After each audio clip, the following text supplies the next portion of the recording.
Hello guys, welcome back to my channel. आज मैं आप लोगों के साथ बहुत ही सिंपल सी रेसिपी शेयर करूंगी, आलू की कतलियों की रेसिपी, जिसे आप 10 टू 15 मिनट्स में बना के तैयार कर सकते हैं। रेसिपी बहुत ही मज़ेदार और 2-4 मसालों से ही बनाकर आप बहुत जल्दी इसको बना के तैयार कर सकते हैं। तो आइए रेसिपी की तरफ चलते हैं। रेसिपी बहुत ही सादा सी है, तो आपने हमारी वीडियो को फुल वॉच करना है। सबसे पहले हमने एक पैन लिया था, इसमें ऑयल मैंने थोड़ा ज़्यादा डाला है, 3 से 4 टीस्पून मैंने इसमें ऑयल डाला है और इसको गर्म होने दूंगी मैं अच्छे से। जब गर्म हो जाएगा तो इसमें मैंने जो है ज़ीरा डाल देना है और इसको मैंने अच्छे से कुक करना है। जब तक इसकी स्मेल मुझे महसूस नहीं हो जाती तब तक मैं इसे कुक करूँगी। इसके बाद मैंने 4 से 6 आलू लिए थे, जिसे मैंने कट करके इसमें डाल दिया है।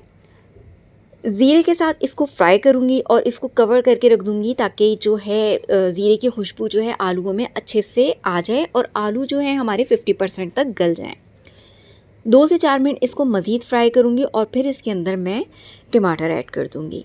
टमाटर आप लोग चाहें तो 4 से 6 अदद भी ले सकते हैं, क्योंकि जितने ज़्यादा टमाटर होंगे उतनी ही आपकी ग्रेवी बनेगी। तो मेरे पास 2 लार्ज साइज़ के टमाटर अवेलेबल थे, तो वो मैंने इसमें कट करके डाल दिए हैं।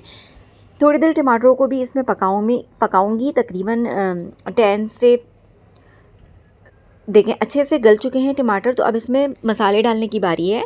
तो इसमें मैंने सुर्ख मिर्च ऐड की है, 1.5 टीस्पून मैंने इसमें सुर्ख मिर्च ऐड की है। और इसके बाद मैं नमक डाल दूंगी अपने टेस्ट के मुताबिक। आप नमक इसमें डाल सकते हैं।